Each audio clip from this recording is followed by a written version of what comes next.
फतेह तो हो वहे जो कोई होवे वाहे दत्त वेले, जो कोई होवे वाहे दत्त वेले। 14 तबके पढ़ पढ़ गए।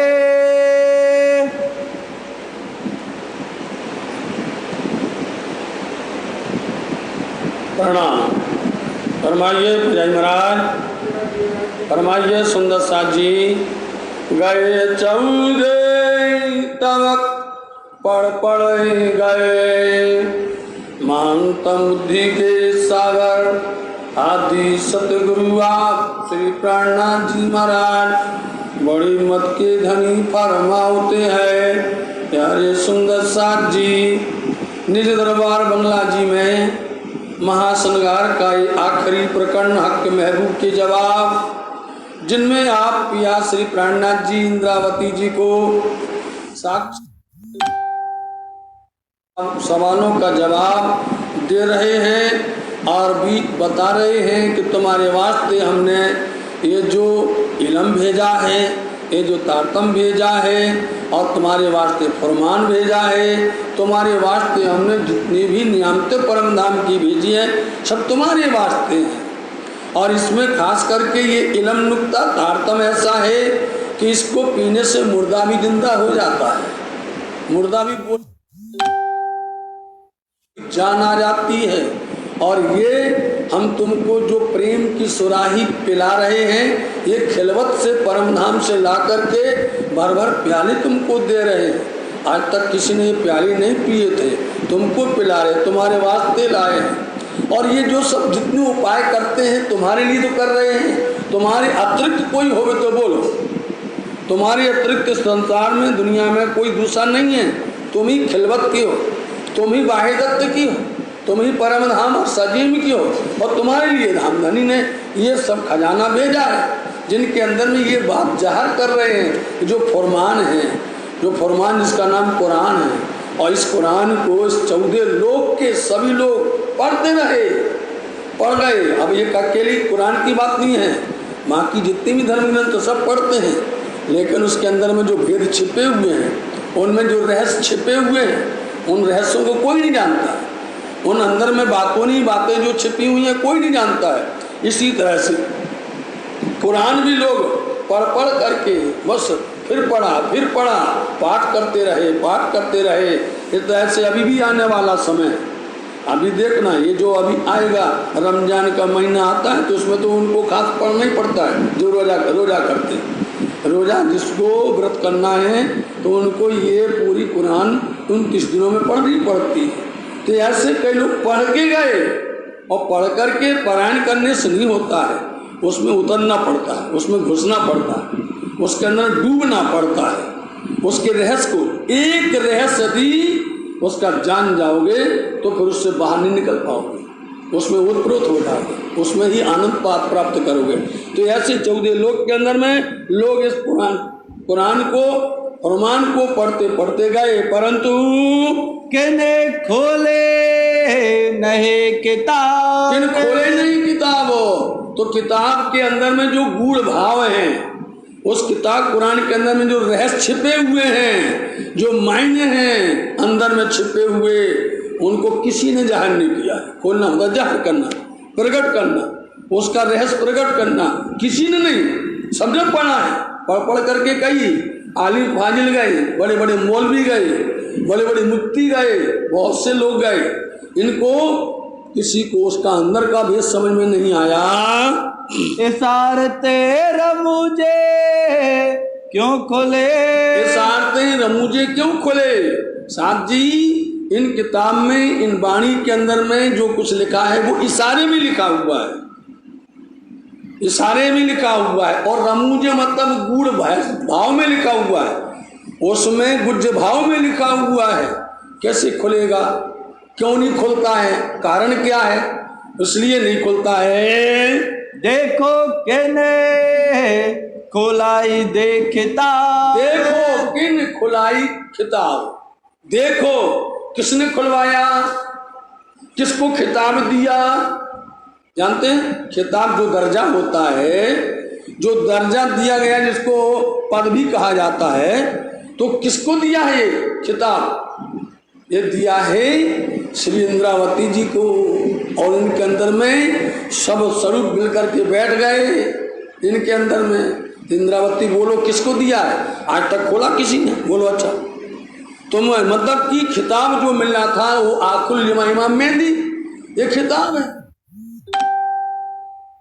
किताब धनी ने दिया ये किताब, ये पद जो है, शोभा जो है, ये दर्जा जो है धनी ने दिया। किनको? और आज प्रश्न करते, देखो अब इंद्रावती को किया नहीं, जवाब दे सकते हैं इंद्रावती तुमको इतना बड़ा दर्जा दिया है, इतना बड़ा खिताब दिया हुआ है, और प्रश्न कर रही नहीं। इसलिए बोलो किसने दिया है, ये किसको दिया हुआ है? ये आज दुनिया में पढ़ पढ़ कर लोग चले गए, किसी को नहीं खुला है। तो ये आकुल इमाम मेहंदी जो खिताब धनी ने तुमको दिया है, तो खुलवाएं तुमसे नहीं खुलवाया है। यदि ये नहीं खुलवाते तो कोई आता? ये जब श्री इंद्रावती जी के अंदर बैठ करके धनी ने ये रहस्य खोले, तब लोग टिड्डी की तरह दौड़ करके आए। करी हम तो पढ़ पढ़ के आजीज हो गए, हम तो पढ़ पढ़ करके कभी समझ नहीं पाए। और जब श्री इंद्रावती जी के अंदर बैठ करके धनी ने खुलवाया तो दौड़ के चले आए लोग। जब उन्होंने थोड़ा थोड़ा खोला, लोग जमा हुए हो पन्ना धाम में आकर के, तो उन्होंने पूरा खजाना ही खोल दिया, सब खोल करके जाहिर कर दिया।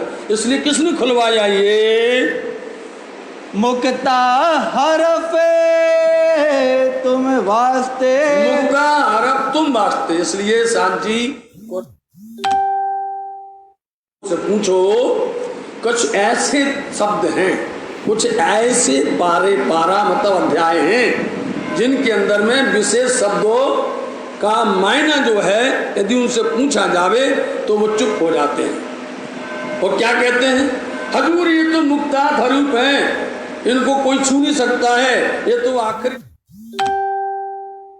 करके जाहिर करेंगे, ऐसा बोलते हैं। तो भाई इमाम मेहंदी आए हैं और वो मुक्तियात जो हरूप कहे गए हैं पहली पारे से, पहला पारा है अलिफ लाम मीम, समझे? अलिफ लाम मीम जिसको कहा गया है। अब देखिए आप वितक के माध्यम से सुनते हैं अलिफ कौन है, अलिफ किसको कहा गया? मोहम्मद साहब को कहा, जो हुक्म लेकर के सीधे आए, उन्होंने हुक्म बजाया, सीधे चलेगा नहीं चलेगा वो? रूह अल्लाह धनी के आए। लेकिन जो आखिर में कहा गया है मीम, जिसको कहते हैं मीम गांठ, वो गांठ जैसे अंग्रेजी की क्यू अक्षर होता है उसी तरह की गांठ होती है उसके अंदर में। उस गांठ को खोलोगे तो सीधा हो जाएगा ना अलिफ उसके अंदर में। इसलिए ये मुक्तियात हरूप कहते वो लोग। इसी के पहले चैप्टर का ही, पहले अध्याय का ही मायना पूछने पर वो रह जाते हैं। साथ जी ये अलिफ लाम मीम वास्तव में यदि आप देखो तो कुल्लम वाणी के अंदर में, तारतम सागर के अंदर सबसे पहले नंबर में किया गया है। सबसे पहले जो तारतम है, और तारतम के अंदर में जो रहस्य छिपा हुआ है जिसमें आया, उसी में ही अलिफ लाम मीम शब्द छिपा हुआ है। साथ ही उसमें ही तारतम के अंदर में पहले शब्द के अंदर में ही छिपा हुआ है, जिसको बोलते हैं निज नाम श्री कृष्ण जी अनादि अक्षरातीत। उसके अंदर में देखिए अनादि शब्द लगा है, और उसी के अंदर में अक्षर भी है, अक्षर भी और अक्षरातीत भी है, और उसी के अंदर में हुक्म भी है, और तातम का रोशनाई भी, और मीम शब्द जो है इमाम मेहंदी के लिए लिखा हुआ है। बहुत गूढ़ भाव है। पहली नंबर में पहले ही कुल्लम वाणी के अंदर में इसका रहस्य खोला गया है। और ऐसे ही कुरान के अंदर पहले चैप्टर, पहले अध्याय में अलिफ लाम मीम करके कहा गया है। इसलिए उसका अर्थ कोई जानता नहीं है, उसको कोई जानता समझता नहीं है। तुमसे खुलवाया, तुमको खिताब दिया धनी ने, तुमको ये दर्जा दिया है, तुमको ये पद दिया है, तो तुम्हारे माध्यम से खुल रहा है नहीं। अख्तियार दिया अख्तियार, अख्तियार मतलब अधिकार, सीधा मुद्दा। हादी आखिरी इमाम मेहदी समझे, उनको धनी ने ये शोभा दी है। अब इनके अंदर में हादी भी है, यही हादी मेहंदी इमाम, यही है हादी मेहंदी इमाम, यही है। इसलिए धामधनी ने इनको ही शोभा दी है। अब थोड़ा ध्यान तो करो, हृदय में विचार तो करो, इन शब्दों को मायना कौन खोलेगा? धनी कहते हैं तुम ही खोलोगे, तुम्हारे माध्यम से खोलेगा, ब्रह्म सृष्टियों के वास्ते खोलेगा। जो 14 तवके दुनी मिले, जो 14 तवक दुनिया मिले, यदि 14 तवक 14 लोग की पूरी दुनिया मिल जाए, पूरे संसार के लोग मिल जाएं, तब भी इन हरूप का मायना रहस्य कोई नहीं खोल पाएगा। जो धनी ने हादी को धनी ने दिया हुआ है, आखिर जो आकुल इमाम मेहंदी को दिया हुआ है, वही खोल रहे हैं। तो मायने होए ना हादी बेगार, तो मायने होए ना हादी बिगर। इसलिए हादी के बिना, सदगुरु के बिना, धनी के बिना ये मायना किसी से जार होने वाला नहीं। तो यह दिल में विचार करो कि धनी ने कितनी बड़ी शोभा दी है। मिला जवाब, कोई नहीं खोल पाया, पढ़ पढ़ करके सब चले गए, लेकिन इनका भेद मायना आज तक कोई नहीं जान पाया। जाहिर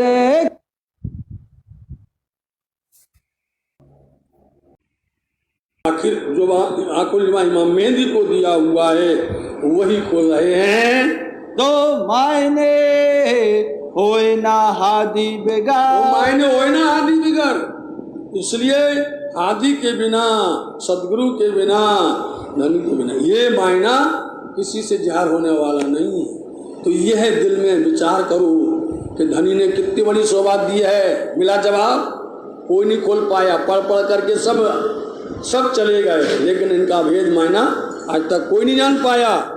जाहिर खिताबे हादी पर, जाहिर खिताब, वास्तव में ये खिताब जो पद है वो आखिरी हादी, मतलब कि जो हादी श्यामा जी महारानी जी जो इंद्रावती जी के हृदय मंदिर विराजमान हैं, उनको दूसरा जामा धारण करना और इनके अंदर बैठ करके, इंद्रावती के अंदर बैठ करके ये प्रकट करना, इनको शोभा दी गई है। दिया वास्ते मोमेन, दिया वास्ते मोमनों के वास्ते धामधनी ने इस तरह से ये शोभा आकुल इमाम मेहंदी को दी हुई है। सो मुक्ता हरफ के मायने, सो मुक्त्या हरूप के मायने इसलिए मुक्त्यात हरूप कहे जाते हैं, जो संभाल के रखे हुए हैं। इनका मायना आकर के समय में खोलेंगे। तो यही बात हुई थी बंगला जी के अंदर में, जिनमें एक मायना बोला था कि पैदाश कितने तरह की होती है। उस पैदाश के अंदर में अब्दुल रसूल ठहर गए थे, जवाब नहीं दे पाए थे। तो उन्होंने कहा था ये आखिरी इमाम आएंगे, वही खोलेंगे मायने, खोला नहीं मायने। इसलिए ये मुक्त्यात हरूप इन्हीं मोमिनों के वास्ते रखे गए थे।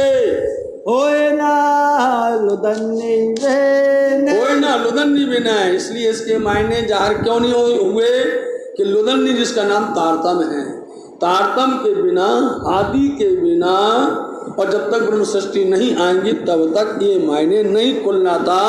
इसलिए अब सब मिल गए, सब आकर के जार हो गए, तब ये जार हो रहे हैं।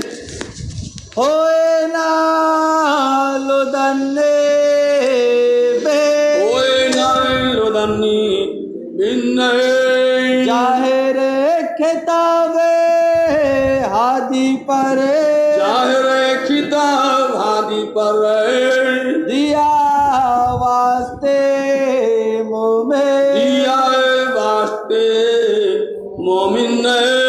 तो मुक्ता हरफ के मायने, तो मुक्त्या हरफ के